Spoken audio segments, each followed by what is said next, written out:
విధంగా వచ్చాడు అనేది ఒక చిన్న ఫ్లో చార్ట్ ద్వారా మనం చూద్దాం. ఫస్ట్ లిస్బన్‌లో స్టార్ట్ అయ్యాడు. తర్వాత ఏమైందంట కేప్ వర్డీ దగ్గరికి వెళ్ళాడు. అక్కడి నుంచేమో సెయింట్ హెలీనా దగ్గరికి వెళ్ళాడు. తర్వాత ఎలా అయిందంటే సెయింట్ హెలీనా, నెక్స్ట్ ఏంటి కేప్ ఆఫ్ గుడ్ హోప్ చేరుకుంటాడు. తర్వాత మొజాంబిక్ చేరుకుంటాడు. తర్వాత మలింది చేరుకుంటాడు. చివరగా కాలికట్ చేరుకుంటాడు. అదే కప్పడ్ అనే ఊరు ఉంది కదా, ఆ ఊరు చేరుకుంటాడనమాట. ఈ విధంగా వాస్కో డి గామా తన సముద్ర మార్గాన్ని పూర్తి చేస్తాడనమాట భారతదేశం వరకు. నెక్స్ట్ పోర్చుగల్ రాజు ఉన్నవాడు కదా, రెండవ జాను, ఈ తుఫాన్ల ఆగ్రహానికి కేప్ ఆఫ్ గుడ్ హోప్ అని పేరు పెడతాడనమాట.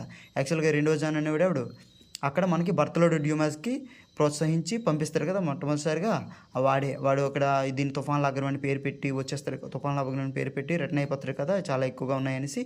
వాడి తుఫాన్ల ఆగ్రహం అని నువ్వు దాన్ని భయపడిపోకు, ఆ రెండో జాన్ కూడా అంటాడు, అది మనకు గుడ్ హోప్ ఇస్తుంది అనమాట. ఆ కేప్ ఆఫ్ గుడ్ హోప్ ఇస్తుంది కాబట్టి దీనికి కేప్ ఆఫ్ గుడ్ హోప్ అని నేను పేరు పెట్టానని చెప్తానమాట. అదే నెక్స్ట్ వాస్కో డి గామా భారతదేశానికి సందర్శించిన సమయంలో, అంటే ఇప్పుడు భారతదేశానికి వచ్చాడు కదా, ఎప్పుడు వచ్చాడు 1498లో వచ్చాడు.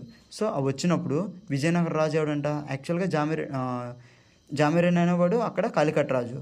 విజయనగరానికి రాజు ఎవడంటే ఆ టైంలో ఇమ్మడి నరసింహరాయలు. అండ్ ఢిల్లీ సుల్తాన్ ఎవడంటే సికిందర్ లోడి. ఇవి ఇంపార్టెంట్ గుర్తుంచుకోవాలన్నమాట. అండ్ ఈ విధంగా యూరోపియన్స్ కొంత ఇప్పుడు వాస్కో డి గామా పోర్చుగీస్ నుంచి వచ్చాడనమాట.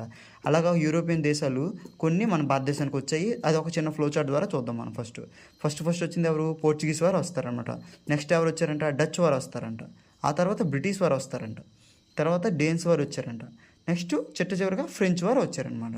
ఈ ఫ్రెంచ్ వారు వచ్చారు. ఈ విధంగా ఒక ఫ్లో చార్ట్ ద్వారా మనం గుర్తుంచుకోవాలి, ఇది ఇంపార్టెంట్ అనమాట. నెక్స్ట్ ఏంటి, ఈ యూరోపియన్స్ ఉన్నారు కదా, ఈ యూరోపియన్స్ భారతదేశానికి ఏ సంవత్సరంలో వచ్చారు, వాళ్ళ యొక్క వచ్చి కంపెనీ ఏ సంవత్సరంలో స్థాపించారో అదొక చిన్న పట్టిక ద్వారా మనం చూద్దాం.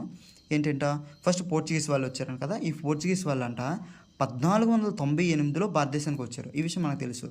అండ్ వచ్చి కాలికట్ దగ్గర ఒక కంపెనీ ఏర్పాటు చేస్తారు. కాలికట్ దగ్గర వాళ్ళ యొక్క కంపెనీ 1500లో ఒక కంపెనీ ఏర్పాటు, 2 సంవత్సరాల తర్వాత కాలికట్ దగ్గర ఒక కంపెనీ ఏర్పాటు చేసుకుంటారు అనమాట. నెక్స్ట్ వచ్చింది ఎవరు, డచ్ వాళ్ళు వచ్చారంట. ఎప్పుడు వచ్చారు, 1605లో వచ్చారనమాట. నెక్స్ట్ ఇది ఇప్పుడు దగ్గర 1605లో వచ్చారంటే 100 సంవత్సరాల తర్వాత డచ్ వాళ్ళు వచ్చి 1605లో వచ్చి మచిలీపట్నం దగ్గర, అదే సంవత్సరం మచిలీపట్నం దగ్గర వీళ్ళ యొక్క కంపెనీని స్థాపిస్తారనమాట.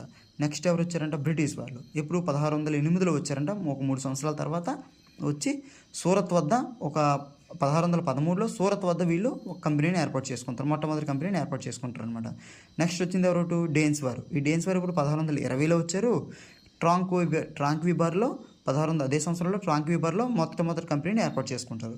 నెక్స్ట్ వచ్చింది ఎవరు, ఫ్రెంచ్ వాళ్ళు వచ్చారు. మనకు తెలుసు 1668లో వచ్చారు వీళ్ళు అదే సంవత్సరం సూరత్ దగ్గర మొట్టమొదటిసారిగా కంపెనీని ఏర్పాటు చేసుకుంటారు. ఇది ఇంపార్టెంట్ గుర్తుంచుకోవాలి మనం. Okay, thank you.